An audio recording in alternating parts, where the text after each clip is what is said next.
네.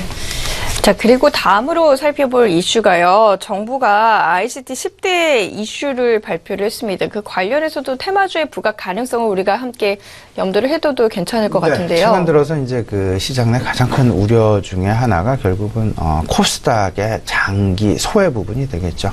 코스닥. 계속되는 어떤 그 시장의 소외, 그리고 기관 투자자들의 연일 이어지는 매도세.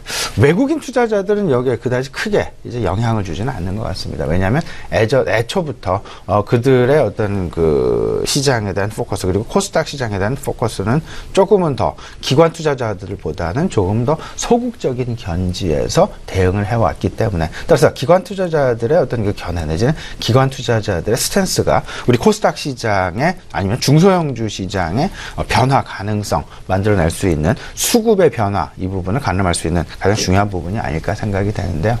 앞서서 말씀을 하셨다시피 이런 그 기관 투자자들이 관심을 갖기 위해서는 결국은 시장 내, 그리고 정부가 주도하는 말 그대로 수익에 대한 안전판, 정책적인 안전판 역할이 상당히 중요할 것이다라는 것.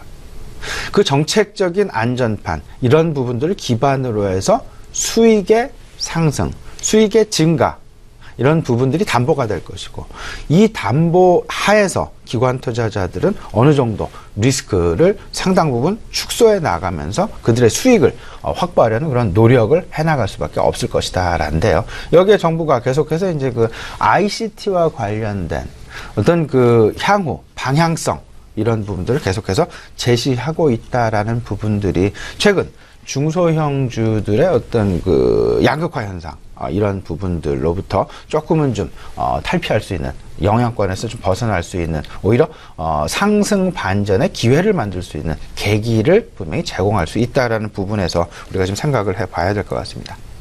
2018년 이후에 전 세계 스마트폰의 40% 이상이 지문 인식으로 바뀔 것이다 라는 전망, 상당히 우세하다라는 거 다들 알고 계실 것 같고요.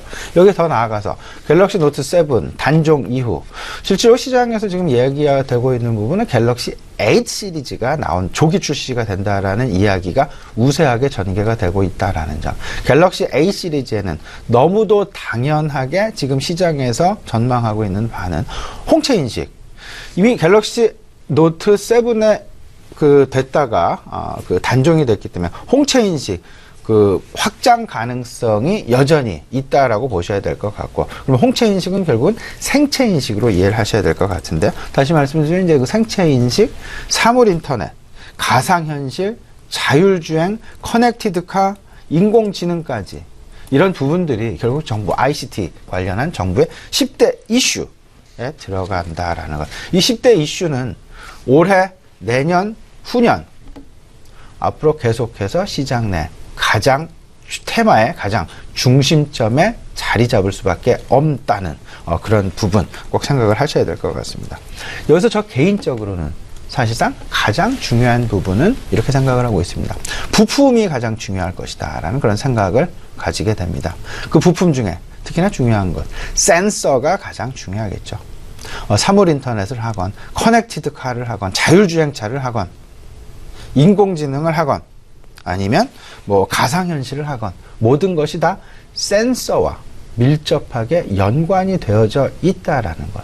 센서 산업, 뭐 카메라 모듈도 센서 중에 하나가 될 것 같고요.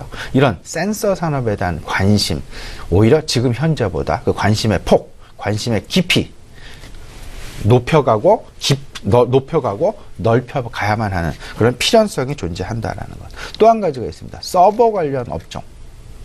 서버를 지지하는 업종, 서버를 기반으로 하는 그런 업종들, 뭐 반도체도 마찬가지가 되겠고요. 특히나 네트워크 관련 사업, 이런 부분들도 우리가 절대 간과해서는 안 될 것이다라는 것. 더 나아가서는 컨텐츠도 우리가 절대 무시해서는 안 될 것이다. 이 컨텐츠, 결국은 가상현실, 그리고 모든 것이 다 컨텐츠와도 일맥상통하게 연결이 되어 있다라는 부분. 전반적으로 앞으로의 그림 그려보신다라면 ICT 축 한 가지, 금융 축 한 가지, 그리고 또 한 가지는 이제 그 전통 산업, 소재 산업과 관련된 부분. 이 세 가지 축의 어떤 그 비중, 이 조절을 어떻게 해 나가느냐. 뭐 3대 3대 4 아니면 4대 3대 4, 뭐 이런 식의 어떤 그 그때그때 상황에 맞는 전략을 짜가시는 가장 중요한 핵심 축으로 이 세 가지를 만들어 놓으시고 그 속에서 적절한 비중 조절을 해 나가시는 전략 필요해 보이는 것이 아닌가 말씀드립니다.